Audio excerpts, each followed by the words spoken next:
Max hospital Vaishali ने सहारनपुर में शुरू की एक्सक्लूसिव ऑन्कोलॉजी ओपीडी। अब कैंसर रोगियों को शहर में ही मिलेगी विशेषज्ञ परामर्श की सुविधा।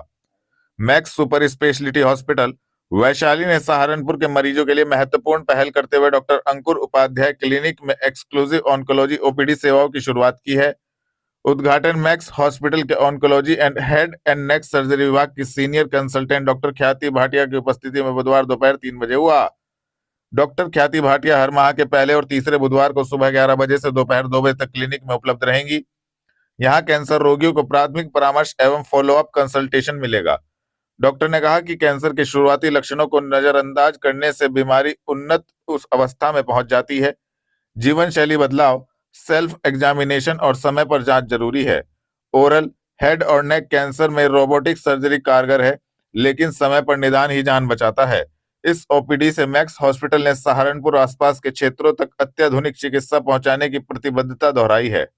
शब बारात की तैयारियों के लिए पार्षद की अगुवाई में दल ने मेयर एवं नगरायुक्त को सौंपा पत्र। सफाई, स्ट्रीट लाइट की व्यवस्था का आश्वासन। पार्षद एवं कार्यकारिणी सदस्य मंसूर बदर दिल की धमनियों की बीमारी से स्वस्थ होकर एक बार फिर जन समस्याओं के समाधान में जुट गए हैं।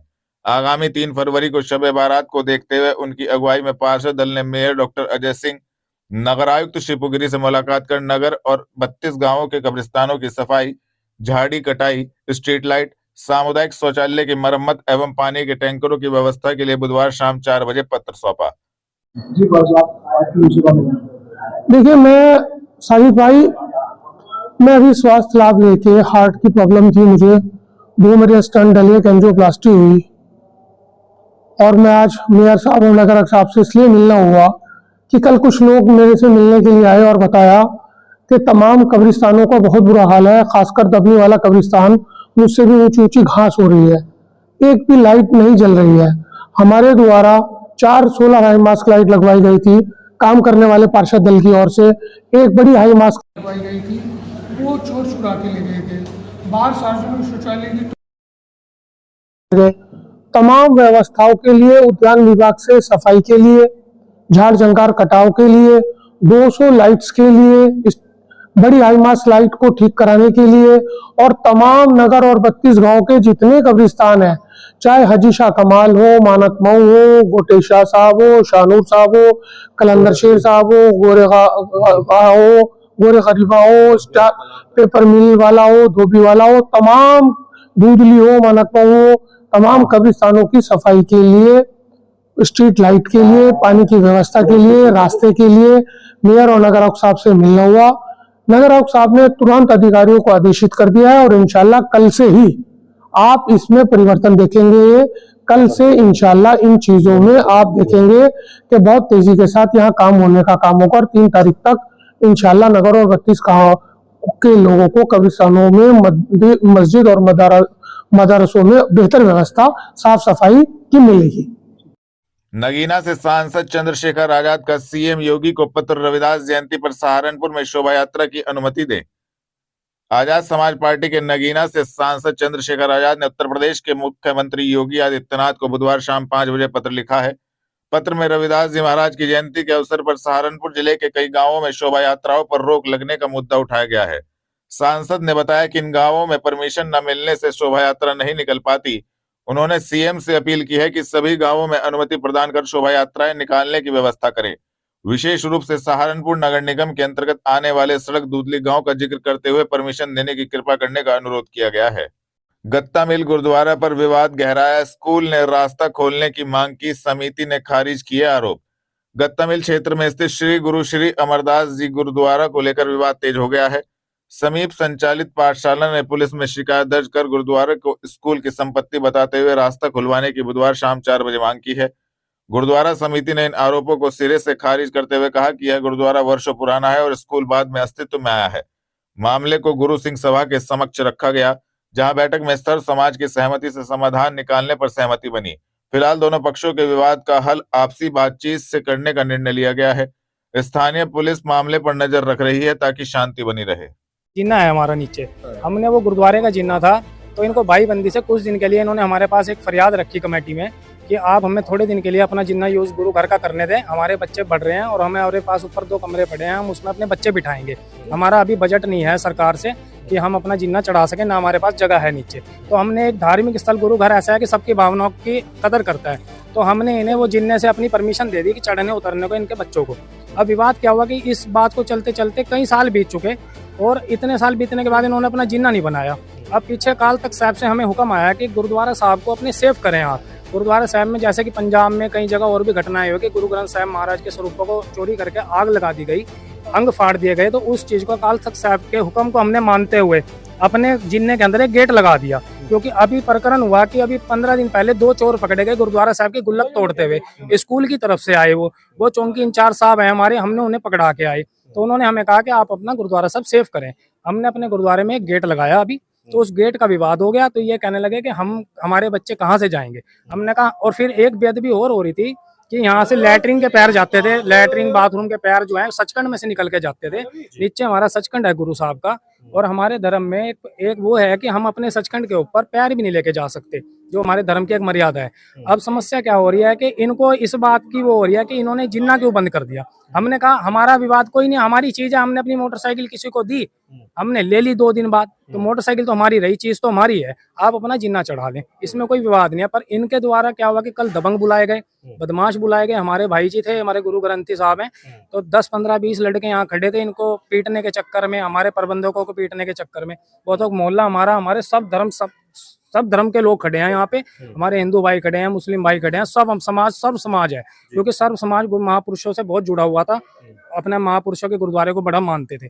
तो इन्होंने अब क्या है कि हमारे ऊपर प्रेशर बनाया दबंगों से, दबंग तो यहाँ से भाग गए जब उन्होंने देखा कि भीड़ इकट्ठी हुई, उन्होंने कोई इंटरफेयर नहीं किया।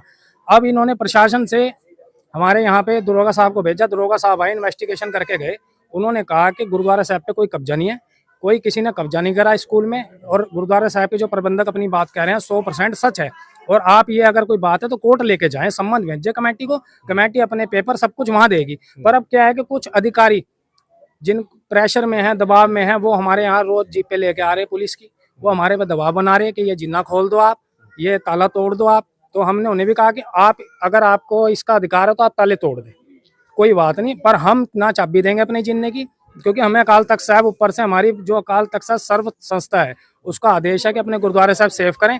हमने अब उनका आदेश मान के अपने गुरुद्वारा साहब को सेफ किया है। ये अपना जिन्ना चढ़ा ले, कोई विवाद नहीं है, बस एक जिन्ने का विवाद है सारे गुरुद्वारे में।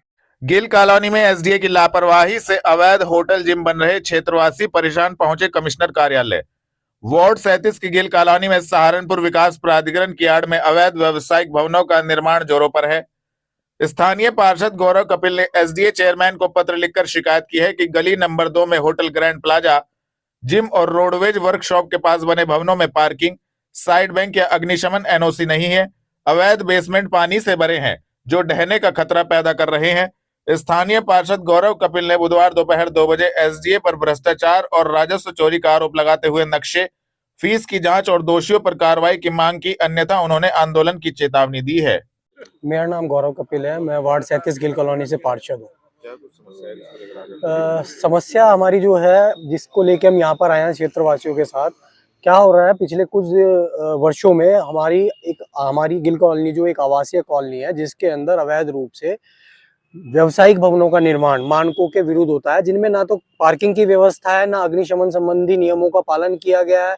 तो उस चीज को लेके सबसे बड़ी समस्या तब उत्पन्न हो जाती है जब इन कमर्शियल भवनों के अंदर आने वाले लोगों के द्वारा जो गाड़ियां इधर उधर पार्क होती है, क्योंकि वो पार्किंग के अभाव के कारण होती है। क्योंकि जब एसडीए ने उन मानकों का पूरी तरीके से उन भवन मालिकों से पालन ही नहीं कराया, तो उसका खामियाजा मेरे क्षेत्र के लोग क्यों उठाएंगे। ऐसा प्रतीत होता है कि एसडीए जो है प्रॉपर हम लोगों को परेशान करके यहाँ से एक इस भावना के साथ काम कर रहा है कि हम लोग परेशान होकर यहाँ से खुद ही जाना शुरू हो जाएं। और इतना नियमों का उल्लंघन है, अगर आप नक्शों की जांच करा लें इन बिल्डिंगों की, तो आपको पता लग जाएगा कि राजस्व को भी कितने बड़े स्तर पर चूना लगाया गया है। इसी समस्या को लेकर आज हम यहाँ पर आए हैं, ताकि मेरे लोगों को जो समस्या हो रही है जिससे वो पीड़ित हैं। अभी अगर बात करें, पिछले कुछ समय पहले आपने भी एक खबर कवर की थी, ब्लिंकिट के कारण क्षेत्र के अंदर बहुत बड़ी समस्या हमारे लोगों को फेस करनी पड़ रही थी। आप अपने आप ही समझ सकते हैं, लगातार ये जो कमर्शियलाइजेशन हो रहा है अवैध रूप से, इसकी वजह से हम क्यों प्रताड़ित हों। ये एक पुरानी एक सभ्य कॉलोनी रहती आई है, और यहाँ पर इस तरीके का माहौल बनाकर जो है हम लोगों को परेशान किया जाना कहाँ से, क्योंकि ये वर्ग इस कॉलोनी के अंदर वो वर्ग निवास करता है जो डॉक्टर्स हैं, वकील हैं, सभी लोग निवास करते हैं। उन्हें इस तरीके से प्रताड़ित करना कहीं से कहीं तक ठीक नहीं है। मानकों की जांच हो, इन बिल्डिंगों की जांच हो। इसी संबंध में ज्ञापन हम लोग आज डिविजनल कमिश्नर साहब से मिलने आए हैं। प्रमुख कारण समस्या ये इस समय आ रही है कि हमारी कॉलोनी में बहुत ज़्यादा कमर्शियल अवैध निर्माण हो रहा है, जबकि ये रेजिडेंशियल कॉलोनी है। लोग बाग एसडीए का नक्शा पास कराते हैं, बाहर एक फ्लैक्स लगा देते हैं, तो हम सब चुप हो जाते हैं कि चलो जी नक्शा पास है। The crux of the problem इस जड़ क्या है कि एसडीए नक्शा तो पास करता है, लेकिन उसके बाद जो निर्माण होता है उस निर्माण में कभी भी उन नॉर्म्स का पालन नहीं किया जाता जो नक्शे के अंदर लिखे होते हैं। जिसका पहला उदाहरण है कि कोई पार्किंग किसी निर्माण में नहीं है, जबकि ये कंपलसरी है कि कमर्शियल कॉम्प्लेक्स के अंदर पार्किंग कंपलसरी होनी चाहिए। किसी के अंदर जो है आप देखिए कि अग्निशमन की व्यवस्था नहीं है कि अग्नि लग जाए तो क्या हो। अभी पीछे आग लगी तो फायर ब्रिगेड की गाड़ियां भी नहीं अंदर पहुंच पाई। इसी के साथ वो लोग क्या करते हैं, बेसमेंट बन रहे हैं, बेसमेंट की कहीं अनुमति है ही नहीं, बेसमेंट बन रहे हैं। आरटीआई डालो, प्राधिकरण को 29/9/25 को आरटीआई डाली गई, आज तक जवाब नहीं दिया, जनवरी आ गई। यानी कि सिर्फ एसडीए की मिली भगत से क्या हो रहा है कि वो लोग बाद में चेक नहीं करते कि जो हमने नक्शा पास करा कर दिया उसकी शर्तों का पालन हुआ कि नहीं।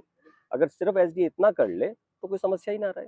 तो ये हम लोग की प्रॉब्लम है। तो हमने आज ये बातों से अवगत करवाया डिविजनल कमिश्नर साहब को, और उन्होंने एसडीए को ये आदेश किए हैं कि पिछले 2 वर्षों के दौरान जो वहाँ पर कमर्शियल या जो नक्शे पास हुए हैं उनमें ये देख लिया जाए कि भवन का निर्माण करते समय उसमें दी गई शर्तों की अनुपालना हुई है या नहीं हुई है। हम सिर्फ ये चाहते हैं, देखिए एक्ट तो है हमारे हिंदुस्तान में, एक्शन नहीं है, तो इसलिए जो उन्होंने शर्तें दी हैं तो उसका पालन होना चाहिए, बस इतना हम लोग चाहते हैं। निर्माण होते हैं और उसके फिर आप क्या करते देखिए एसडीए के पास अपने नॉर्म्स हैं, वो उत्तर प्रदेश सरकार की पॉलिसी है। अगर सरकार की पॉलिसी उन्हें अलाउ करती है तो वो पास करेंगे, हम उस पर तो नहीं रोक रहे। हमारा ये कहना है कि आपका अगर पॉलिसी से चलिए, जो उत्तर प्रदेश सरकार की पॉलिसी है, अगर वो कहती है रेजिडेंशियल एरिया में बन सकते हैं तो आप पास करिए।